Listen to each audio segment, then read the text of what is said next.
சென்னையில் பாமக தலைவர் அன்புமணி ராமதாஸ் செய்தியாளர்களை சந்தித்து வருகிறார். அந்த காட்சிகளை பார்க்கலாம். வேட்பாளர் சி அன்புமணி அவர்களை கொடுத்த மருத்துவர் ஐயா அவர்களுக்கும், எங்களுக்காக பிரச்சாரம் செய்த அனைத்து கூட்டணி கட்சி தலைவர்கள், குறிப்பாக நண்பர் அண்ணாமலை அவர்களுக்கும், முன்னாள் முதலமைச்சர் ஓபிஎஸ் அவர்களுக்கும், நண்பர் டிடிவி தினகரன் அவர்களுக்கும், நண்பர் ஜி.கே. வாசன் அவர்களுக்கும், திரு பாரிவேந்தர் அவர்களுக்கும், திரு ஏ.சி. சண்முகம் அவர்கள், திரு தேவநாதன் அவர்கள், திரு ஜான் பாண்டியன் அவர்கள் உள்ளிட்ட அனைத்து கூட்டணி கட்சி தலைவர்களுக்கும், தொண்டர்களுக்கும், நிர்வாகிகளுக்கும் நன்றி.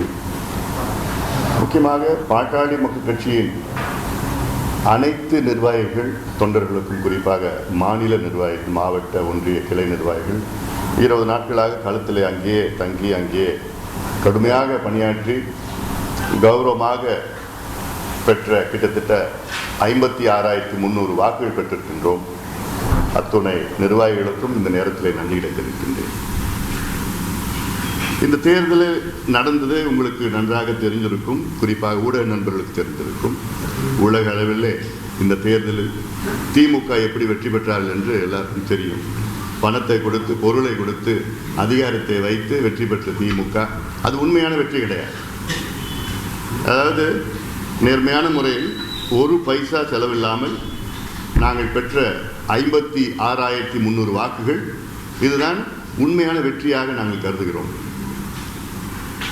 கிட்டத்தட்ட 250 கோடி ரூபாய் பணத்தை திமுக இந்த இடைத்தேர்தலில் செலவு செய்திருக்கிறது. அதாவது 6,000 ரூபாய் பணமும் 4,000 ரூபாய் பொருளாக கொடுத்திருக்கிறது. இதில் 34 அமைச்சர்கள், 33 அமைச்சர்கள் களத்தில் இருந்தார்கள். 125க்கு மேல் சட்டமன்ற உறுப்பினர்கள், 30க்கு மேல் நாடாளுமன்ற உறுப்பினர்கள், மாவட்ட பெருந்தலைவர்கள், டிஸ்ட்ரிக்ட் சேர்மன், யூனியன் சேர்மன் போன்றவர்கள் எல்லாம் அங்கேயே தங்கி அங்கேயே வீடுவீடாக சென்று தேர்தலில் வாக்குகளை கேட்கவில்லை, மாறாக பணத்தை கொடுத்து வாக்குகளை பெற்றார்கள். 3 தவணையாக திமுக வாக்காளர்களுக்கு பணத்தை கொடுத்தார்கள். அன்றாடம் அரிசி மூட்டைகள், அப்புறம் எண்ணெய், பருப்பு, புடவைகள், மூக்குத்தி, கம்மல், என்னென்ன பொருள் கொடுக்கணுமோ அத்தனையும் அன்றாடம் கொடுத்தார்கள். இது உலகத்துக்கு தெரிந்தது, ஆனால் தேர்தல் ஆணையத்துக்கு தெரியவில்லை என்றால் நினைத்து பார்த்தாலே எனக்கு அதாவது வெட்கக்கேடு. தேர்தல் ஆணையம், தமிழ்நாட்டினுடைய தேர்தல் ஆணையம் தேவையா அப்படின்னு ஒன்று யாரா இருக்காங்களா? அப்படின்னு ஒரு யாரா இருந்தாங்கன்னா he is unfit for this job. He is completely unfit for the job. உங்களுக்கு எதுக்கு ஒரு அதிகாரம், உங்களுக்கு எதுக்கு ஒரு அலுவலகம், உங்களுக்கு எதுக்கு ஒரு சம்பளம்? முதல்ல உங்களுக்கு துணையாக எதுக்கு இவ்வளோ அதிகாரிகள்? உலகத்தில் எல்லாத்துக்கும் தெரியுது, அங்கே பணத்தை கொடுக்குறாங்க, பொருளை கொடுக்குறாங்க, எல்லாமே தினம் அங்கே 2000 திமுக வாகனங்கள் அங்கேயே தங்கி இருக்குது, அங்கேயே சுற்றிட்டு இருக்கிறாங்க கொடியை போட்டு. அங்கே ஒவ்வொரு கிராமத்துலேயும் ஒரு திமுகவில் ஒரு பந்தல் போட்டு வச்சுருக்காங்க. அந்த பந்தலுக்கு 25,000 ரூபாய் செலவாகுது.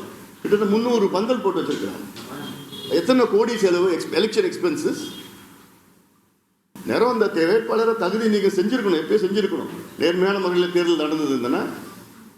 ஆனால் இதெல்லாம் தெரியவே தெரியலன்னு ஒரு தேர்தல் ஆணையர் சொல்கிறாருன்னா அவர் எப்பேற்பட்டு அதான் சொல்கிறீங்க, அன்ஃபிட் ஃபார் த ஜாப். அவர் மட்டும் இல்லை, அவருக்கு உடந்தையாக இருக்கின்ற அத்தனை பேர். இது இப்படிதான் ஒரு இடைத்தேர்தல் நடத்தணுமா? இது ஒரு ஜனநாயக கேலி கூத்து. இதற்கு முதலமைச்சர் பெருமையா சொல்றதுக்கு எதுவுமே தெரியல எனக்கு. என்ன பெருமை முதலமைச்சர் சொல்லிட்டு இருக்காரு? விக்கிரவாண்டி போனீங்க, காசு கொடுத்தீங்க, ஓட்டு வாங்கினீங்க, இது ஒரு பெருமையாது?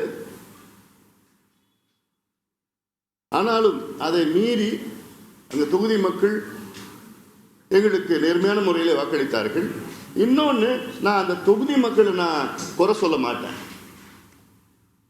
ஏன்னா விக்கிரவாண்டி தொகுதி தமிழ்நாட்டில் மிக மிக மிக மிக ஒரு பின்தங்கிய ஒரு தொகுதி. அது இந்த மாவட்டம், விழுப்புரம் மாவட்டம் ஒரு பின்தங்கிய மாவட்டம். அதில் வாழ்வாதாரம் கிடையாது, விவசாயம் வானம் பார்த்த பூமி, வேலை வாய்ப்பு கிடையாது, தொழிற்சாலை கிடையாது. தமிழ்நாட்டிலே அதிக தனிநபர் வருமானத்தில் கடைசியில் இருக்கிற மாவட்டம். பர் கேபிட்டா தலை வருமானம் சொல்லிட்டு அது கடைசியில் இருக்கிற பகுதி. அவங்களுக்கு 500 ரூபாய் பெரிய பணம். விக்கிரவாண்டி தொகுதி வாக்காளர்கள் 500 ரூபாய் பெரிய பணம். அவங்க கிட்ட போய் 10,000 ரூபாய் கொடுத்தா என்ன பண்ணுவாங்க? கொடுத்தவங்களுக்கு ஓட்டு போட்டு தான் ஆவாங்க. ஏன் உதவ் 10,000 கொடுத்தா உதவ கூட ஓட்டு போட்டுருவாப்ல, யார் கொடுத்தாங்களோ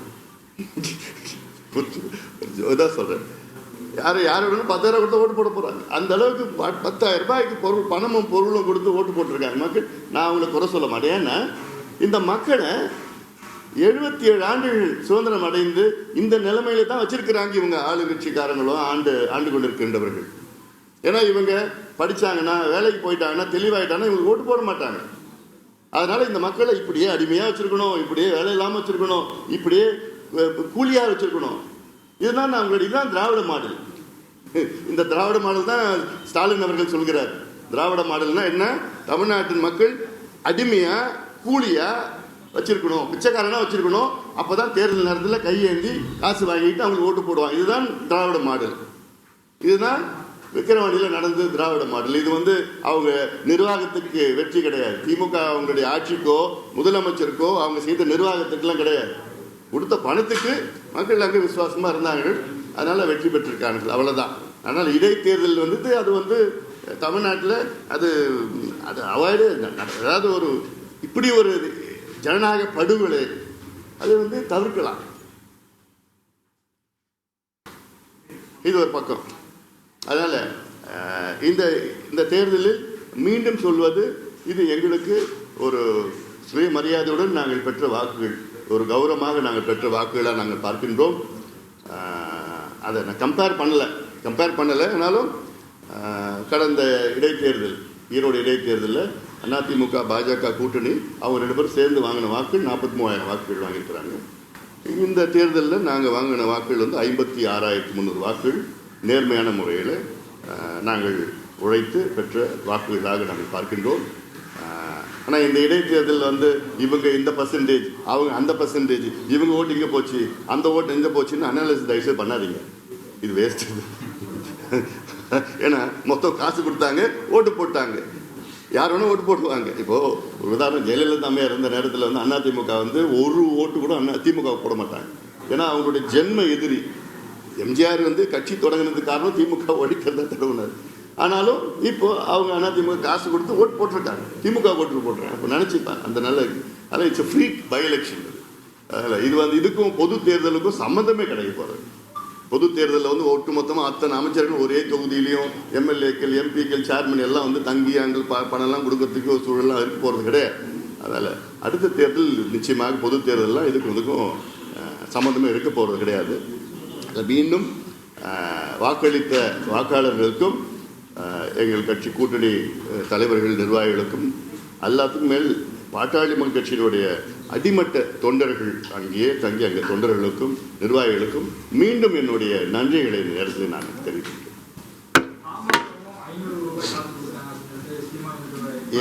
எங்கேயாவது நீங்கள் ப்ரூவ் பண்ணுங்க பார்க்கலாம். இதெல்லாம் சொல்லி பேசிக்கலாம் வெளியில். எங்கேயாவது ப்ரூவ் பண்ணுங்க பார்க்கலாம். எங்கேயாவது ப்ரூவ் பண்ணுங்க. எங்கிட்ட இருந்தால் தானே கொடுக்குறதுங்க. நாங்கள் பாட்டாளிகள்.